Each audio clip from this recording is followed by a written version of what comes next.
There's a Chinese proverb about a farmer who cultivated his little plot of land with one horse. One day the horse escaped into the hills, and his neighbors all consoled him on his bad luck. Yet the farmer, being a wise old farmer, simply said, "Bad luck, good luck, who knows?" Well, about a week later, the horse returned, and with it an entire herd of horses came into his field, and he saw them one morning. When his neighbors realized, they replied to him and congratulated him on his great luck. But the farmer simply replied, "Good luck, bad luck, who knows?" The neighbors started to think he was a little bit cuckoo. Well, not long after that, when the farmer's son was attempting to tame one of the wild horses, he was thrown off the horse onto the ground and he broke his leg in a terrible injury. The people of the community came to him and consoled him on his son's misfortune. But the farmer simply said, "Bad luck, good luck, who knows?" They figured after this we're not going to say anything to him. Well, not long after, the army of the empire, the emperor, came through the town and conscripted every able-bodied young man to go off to fight in a war. The only one left was the farmer's son. Now, was that good luck or bad luck? Who knows? Can you think of a time in your life when a challenge or a misfortune suddenly turned into an unexpected blessing? Or what about a time in your life when you had great fortune, which unexpectedly turned into a bigger challenge than you expected? The point is not that we should always expect the opposite of what things appear. It's simply that we don't always know how things are going to turn out in the end. We don't always have the perspective of God. It's wise, we are wise, when we leave things to God to decide if it's good luck or bad luck, and simply trust in God that all things will turn out good for the people of God in the end. Easier said than done, right? Tell me about it. Well, today we're going to be reflecting on messages from the Hebrew Bible. This is a time where the story of the Psalms are celebrating our faith in God, God getting the people through a difficult time. And yet we all know that the time that they're talking about was when the Israelites were wandering through the desert for 40 years after escaping from slavery. Now, in retrospect, it's always easy to say we give thanks for God's goodness because we know how the story ends. We know that they made it to the land of milk and honey. But in the moment, the people of Israel did not have so much faith. In the moment, what were the people of Israel saying when they were wandering in the desert, when they were lost, when they were hungry, when they were thirsty? We were better off in Egypt. We want to go back. What else were they saying? They were complaining to God. They were complaining to Moses. In fact, rumor has it that a group of them formed the Return to Egypt Committee.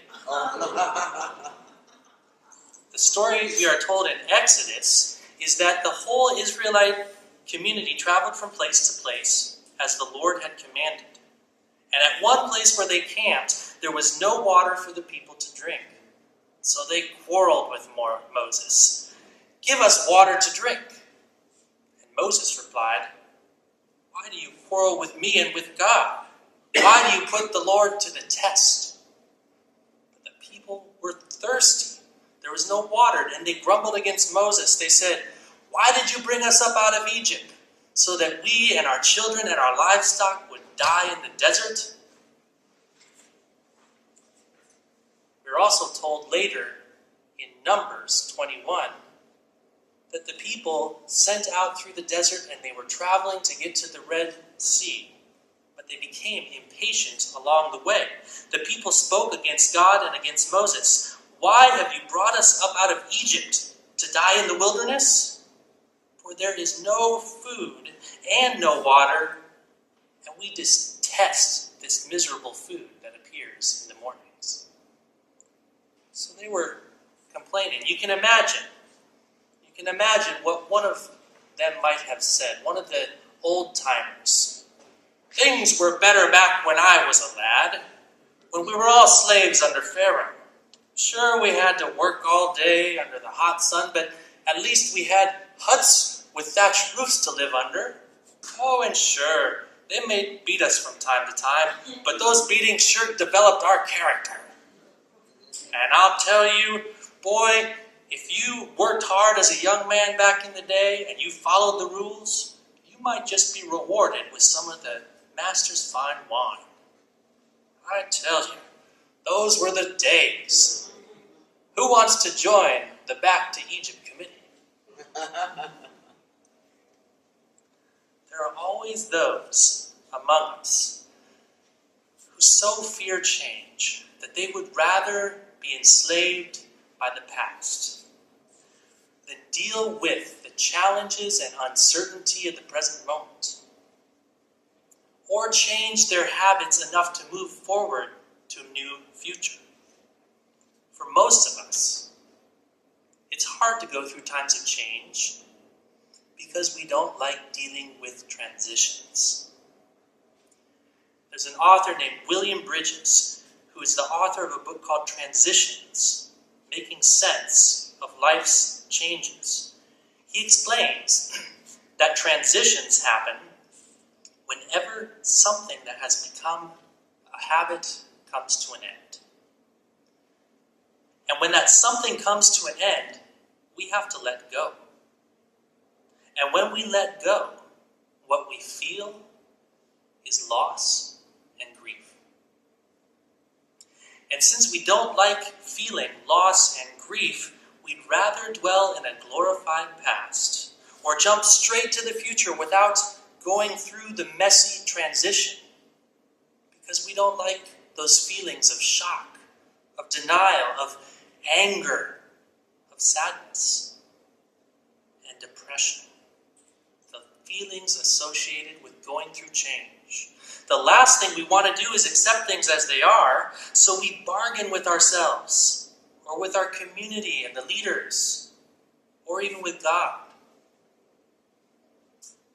Oprah Winfrey has an interesting perspective on dealing with change. She says that the key to moving forward in our lives after dramatic change, or whenever we're stuck, is forgiveness. Something that she learned from one of her guests, who had a unique definition of forgiveness. He shared with her that forgiveness is abandoning the hope that the past could be different. Forgiveness is abandoning the hope that the past could be different. And so that leaves only one way to get through painful transitions, and that is to let go and to let God. God wants us to go through the wilderness. God wants us to develop our muscles of faith. Times of transition challenge us to grow. As leadership development coach John Maxwell says, change is inevitable. Growth is optional. Change is inevitable, but growth is optional.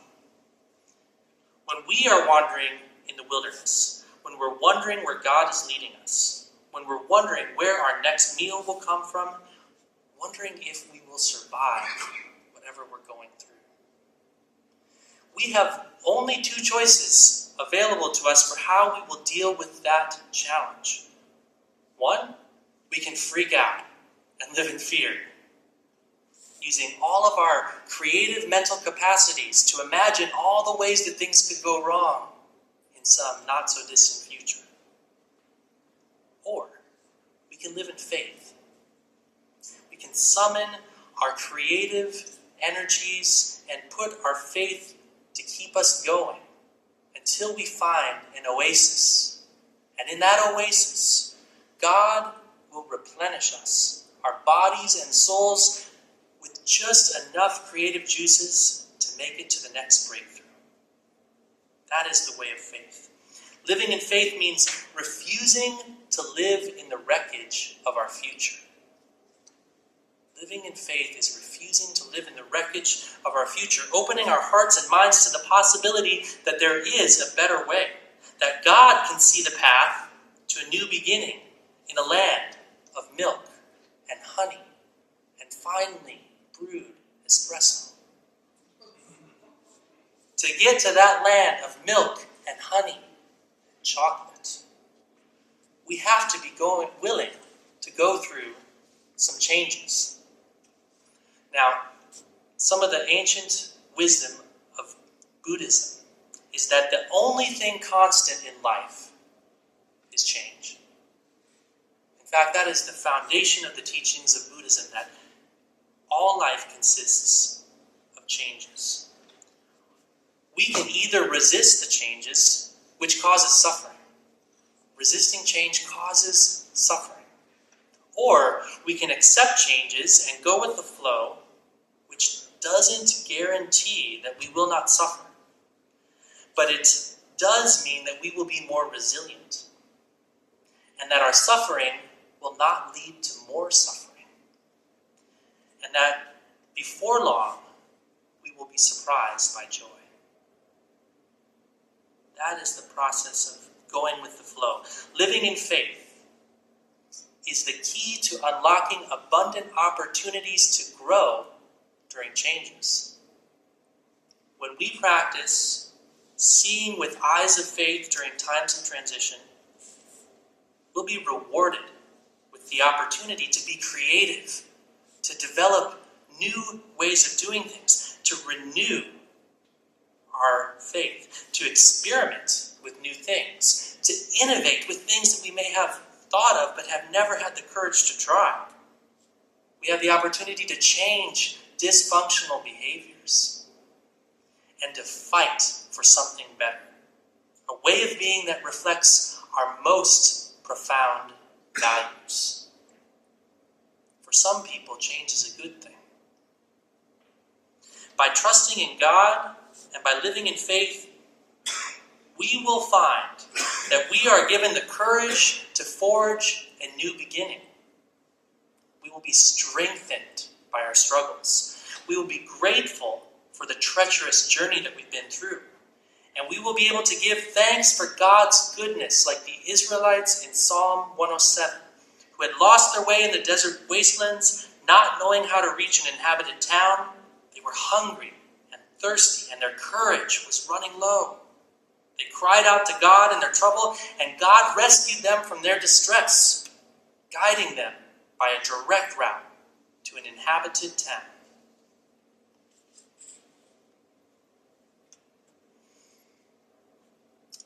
I know a woman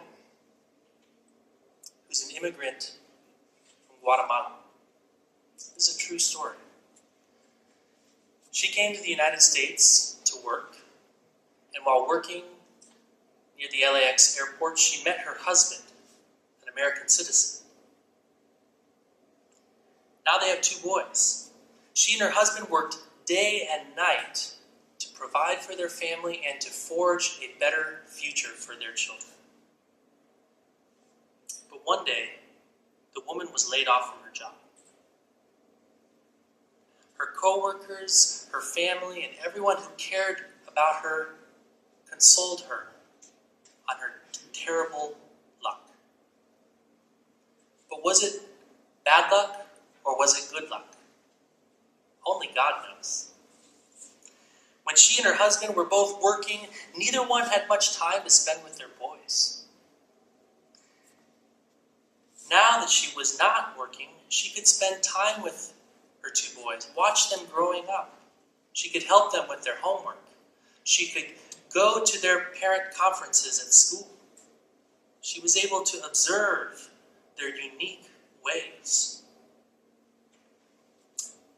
And when she was fortunate that her unemployment check started to arrive, then her family and friends started to commend her on her tremendous good fortune.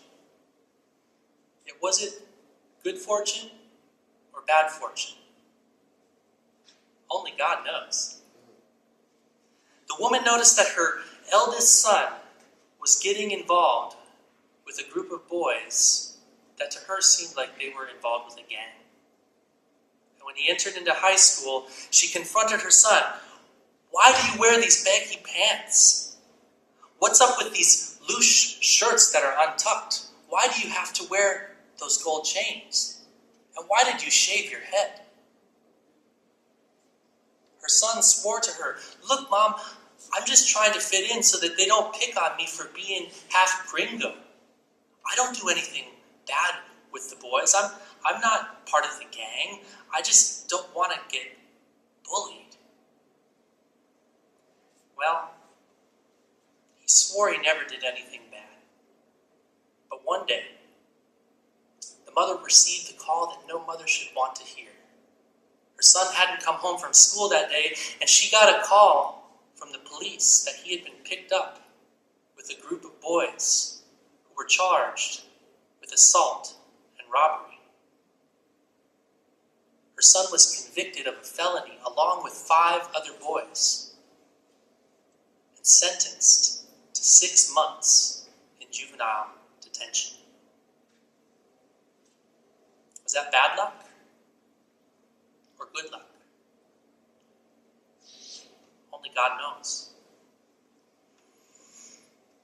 Now, her son says that getting arrested was the best thing that ever happened to him. Because on that first night when he was alone in his cell, he felt horrible about what he had done. He cried out to God and said, I'm sorry that I've been running with these boys. They don't have my best interest in mind. This is not me. And I'm sorry that I put my mother through so much pain. I'm sorry for what my family's going through. I'm going to do things different. So during his time in juvenile detention, that young man dedicated himself to his studies. He became the top of his class, and by the time he was done, he had earned his GED. In fact, the social worker who worked with him, arranged so that he could register for community college 2 weeks before he got out. And when he got out, he went to community college. After 2 years, he transferred to UCLA. And I'm pleased to tell you today that in a few months, with God's help, this young man will be graduating from UCLA. And he already has a research position lined up at Yale University, studying evolutionary psychology. Now, is that good luck or bad luck? Only God knows. In this true story, both the mother and the son learned the meaning of a Spanish dicho. No hay mal que por bien no venga. It's really hard to translate into English. It doesn't really even make sense. But there is an English idiom that has a similar meaning. The closest equivalent is that we must have faith that every cloud has a silver lining. Every cloud has a silver lining, which is to say that even when we go through the turbulent storms of our lives, they will still enrich us in some way. The mother and son learned to give thanks to God for God's unfailing love, for the marvels done for all the people.